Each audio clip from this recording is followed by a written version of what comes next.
अस्सलामु अलैकुम वरहमतुल्लाहि वबरकातुहू। खैर से हैं तमाम अहबाब, उम्मीद है इंशाअल्लाह बखैर होंगे और मेरी दुआ यही है कि अल्लाह तबारक व तआला आपको आफियत के साथ में रखे। मोहतरम हजरात, कल भी मैंने आप हजरात को एक नुस्खा बतलाया था जो गैस कब्ज़ के मुतालिक था और बड़ा जानदार नुस्खा था। आपने इस्तेमाल किया होगा, अगर नहीं किया है तो उसको ज़रूर इस्तेमाल करें। वो बहुत ही शानदार नुस्खा है और लोग उसको पसंद करते हैं। उसके अंदर वो चीज़ें बतलाई हैं जो दुनिया की तमाम चूरनों में मिलाते हैं लोग और दूसरों का बेवकूफ़ बनाते हैं। उसमें आसान आसान तरीके से बता दिया कि भाई चूरन बनाते कैसे हैं ताकि जो है पेट में कब्ज़ गैस वगैरह बदहज़मी ना हो। तो आप उसको देख लें, उसका लिंक जो है वीडियो के डिस्क्रिप्शन में है नीचे। आज का जो नुस्खा है वो उन लोगों के लिए है, बाज घराने में लड़कियां बच्चियां उनका कद लंबा नहीं होता और उनको बड़ी टेंशन होती है। मर्द हजरात जो है लड़के उनको तो बर्दाश्त कर लेते हैं लड़कों को, लेकिन लड़कियों के मुतालिक जो है घरों में बड़ी परेशानी होती है, तशवीश का बायस बनता है ये मसला। और ऐसे ही दूसरी लाइन है वो है आर्मी की, पुलिस में, और जो हमारे पुलिस में भर्ती होना चाहते हैं नौजवान उनके लिए, ये आर्मी ज्वाइन करना चाहते हैं उनके लिए भी ये मसला है। ये है कद का लंबा होना या छोटा होना। तो कद अगर किसी का छोटा है, लंबा नहीं हो रहा है, उसकी हाइट नहीं बढ़ रही है, तो उसके लिए ये नुस्खा है, वो इसको इस्तेमाल करें, इंशाल्लाह बड़ा फायदा होगा।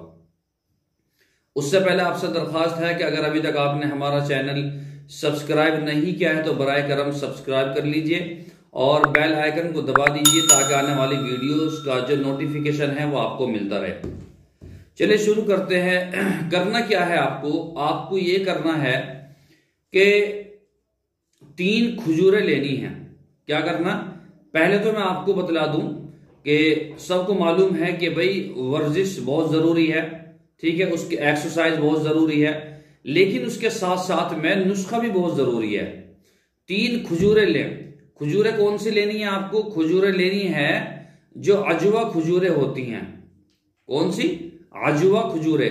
3 खजूरें लेनी है और 50 ग्राम आपको कच्चे चने लेने हैं, ठीक है।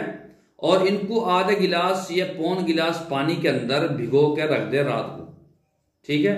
और सुबह को आप इसको 1 गिलास दूध में पकाएं और ये पानी भी उसके अंदर गेल लें, क्योंकि रात को आपको भिगोना है इसमें और ये पानी साफ होना चाहिए, और ढक के रखें।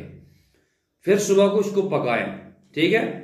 पकाने के बाद में अगर आपको लगता है खजूर और चने आपने पका तो वे उसका जो है वो उसके अंदर मिक्स नहीं होने के, उसका एक तरीका और है कि आप उसको मिक्सी में ग्राइंड कर लें। रात को भिगो दिए, सुबह को मिक्सी में इसको ग्राइंड कर लें और फिर दूध में पका दें। उसी पानी में जो आपने पौन गिलास पानी में भिगोए थे 3 खजूर और 50 ग्राम चने, उस पानी में ही ग्राइंड कर लें इसको और फिर दूध में 1 गिलास दूध में इसको पका दें और सुबह नाश्ते में आप इसको पिया करें। आधा घंटा या 1 घंटा जो है आप एक्सरसाइज करने के बाद में इसको पिया करें। इंशाल्लाह सुम्मा इंशाल्लाह मुझे उम्मीद है और बहुत सारे लोगों ने इसको जो है इस्तेमाल भी किया है, तो आप जो है इसको इस्तेमाल करें। मुझे उम्मीद है इंशाल्लाह आप भी इससे फायदा उठाएंगे, ठीक है। इंशाल्लाह कल फिर मुलाकात होगी नए नुस्खे के साथ। आपके ऊपर ये जरूरी है कि आपने अगर कोई नुस्खा अच्छा सीखा है हमारे से तो आप उसको दूसरों तक पहुंचाएं।